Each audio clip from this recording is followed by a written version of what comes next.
let's talk about some movies. I'm Ryan Buehler, and welcome to episode 7 of the Beginner's Guide to Filmmaker podcast, where each month I pick a particular director, watch their entire filmography, then I create a crash course giving you an idea of who they are as a person, what kind of movies they make, and what to expect to watch one of their films. Then later on I record a movie talk discussing my thoughts on all of their films. Today I decided to do it on Rian Johnson, director of Brick, The Brothers Bloom, Looper, Star Wars The Last Jedi, Knives Out, and most recently Glass Onion, a Knives Out mystery, plus Poker Face that is currently now streaming on Peacock. For those who know me, Ryan and I's relationship has been a tricky one, but I am glad that I decided to learn more about him for this episode. I got to watch The Brothers Bloom and his short films for the first time. Then for the films I had seen before, upon each rewatch brought new perspectives. Most of his films I had only seen once before, so I'm glad I gave them all another go, but we'll talk about his movies when we get to the movie talk section. So anyways, who is Rian Johnson? Well, he was born December 17th in 1973 in Maryland. Soon after, he would move near Denver, Colorado. Then in junior high, he would move to California. His dad was a frustrated artist. He had written a partial script and had hoped to one day make movies. But he ended up working on houses and actually really liked his job. Ryan and his dad would watch movies together all the time. This would be the beginning of his studies in filmmaking. His dad loved watching Scorsese films. Ryan can picture Raging Bull shot for shot in his head because he had seen it so many times. Ryan says he hasn't seen every movie, but the ones he has seen, he's seen a million times. As a kid, Ryan would make movies. He bought a Super 8 camera in junior high to film school projects. In high school, he would spend most of his time on the weekends filming videos with his friends. They would just film stuff for fun, not trying to make anything crazy. His short Origami Master is a perfect showcase, and it's an absolute blast watching. Check it out, it's on YouTube right now. I've seen it twice now, and it absolutely cracks me up. A lot of his fundamentals of filmmaking came from these fun movies he made with friends. Just getting used to putting images together. That's how he learned how to make movies. Getting used to telling a story with a camera in your hand. At the time, editing was in camera, so also taught him how to edit. He grew up with a very supportive family, 2 brothers, a sister, and a half-brother, which, funnily enough, is just like me. He had a lot of cousins, and they were all super close. His cousin Nathan Johnson is his composer and music writer for all of his films since the beginning. Except for The Last Jedi, John Williams did step in for that one, which he understood why. He actually got to watch John Williams work on that film, which made it all fine for him. Ryan does this a lot with working with friends and family in his work. He's had the same cinematographer, Steve Yenlin, since they were 18. His film editor, Bob Duskay, has been editing for Ryan since Looper. I like it when directors have consistent people they work with. It's a constant team with a Johnson film. He says the best thing that came from film school were the friends he made. They stuck together through the struggles after graduation. Now, some of them make amazing films together. Ryan approaches every film like he used to, making movies and hanging out with friends. It's about making the movie, but also being around people you like having a good time with. His dad would leave after a divorce when he was 18, leaving Ryan very angry. They wouldn't reconnect until the release of Brick 12 years later. What kind of movies does Rian Johnson make? He's not as simple as Mike Flanagan with ghost stories or Robert Eggers with period pieces. Each of his films are their own thing. Different tone, feel, and genre for the most part. I would say that Ryan gets inspired by the films he loves. He talks about loving Miller's Crossing by the Coen brothers and reading noir books by Dashiell Hammett. I read one of Hammett's books, The Maltese Falcon, and it actually turned out to be a really, really good read, and I probably will end up reading one of his other books in the future. These influences would lead to his very own noir film, Brick. His love for another author, Agatha Christie, would lead to his 2 mystery films, Knives Out and Glass Onion. He also grew up during the peak of sci-fi in the 80s, so that would lead to Looper and technically The Last Jedi. He takes things he loves and makes something of his own. But when writing his own movie, it isn't about checking boxes or trying to blend ideas from other sources. He approaches it from an honest place, having something he cares about and trying to find the most effective way of telling it. Just looking at it by what the story itself needs. He can't imagine the process being driven from anywhere else. When you're passionate about certain movies, concepts from these movies seep through naturally. It's not like stealing ideas or just doing the same thing. Like the Coen brothers based Miller's Crossing off of 2 of Hammett's noir books, but it's just spiritually based on them. It's their own story, but the essence of those books is in the core. Now, when you watch the Knives Out movies, you can definitely tell that they are inspired by Agatha Christie books if you've read her work before, but he makes it his own.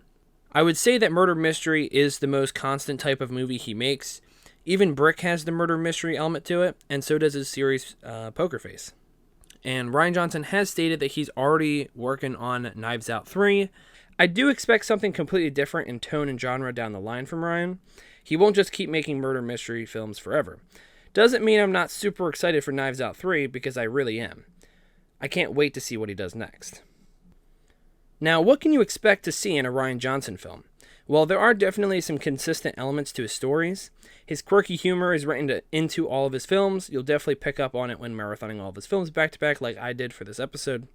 It's not laugh-out-loud humor. It's usually offbeat, kind of dropping humorous remarks or reactions in intense situations, but not usually diffusing the tension. You should also expect him to play around with your expectations. With the movie Brick, you might be expecting a high school film. Well, it's actually a stylized 30s noir murder mystery set in high school. He knows how an audience's mind works, so he plays with it. In Knives Out, he loves to play off the classic tropes of Agatha Christie stories, but completely throwing you through a loop. He knows what people pick up on usually and how they expect a murder mystery to play out, but you'll never be able to guess what is coming next. You're just left in a constant state of guessing. That is why those films are so effective. He did try this concept with The Last Jedi, and it worked for some people and not so much for others. Still effective nonetheless. You can also expect very good writing and visuals.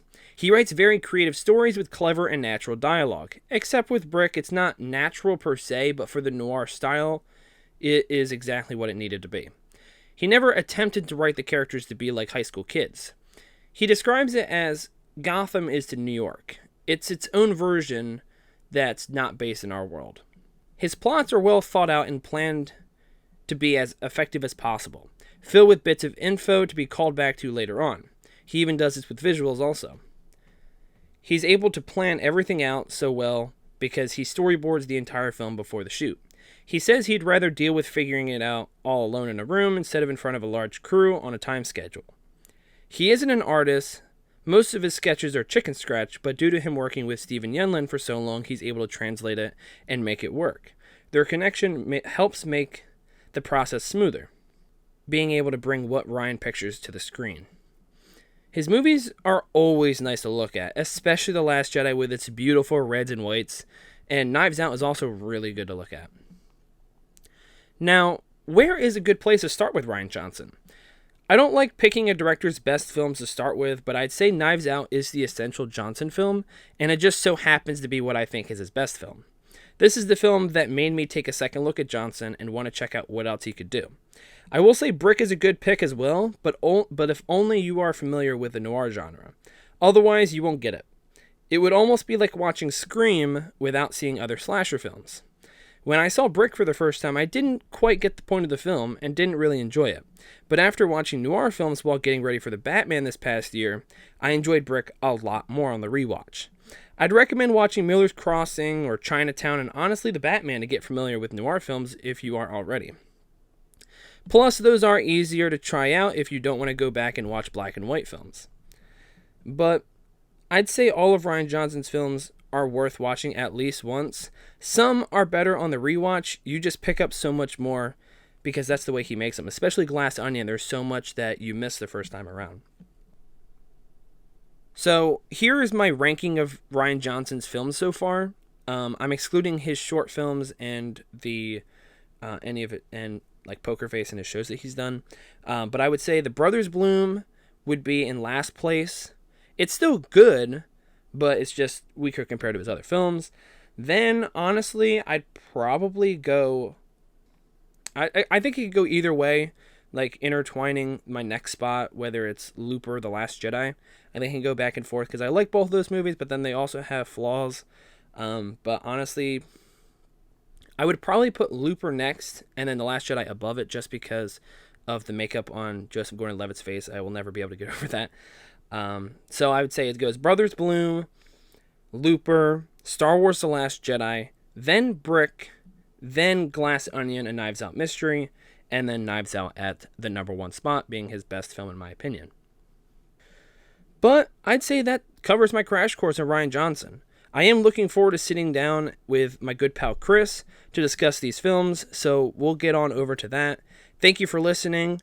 That episode will be coming out soon, and I look forward to seeing you on the next episode. Have a good one.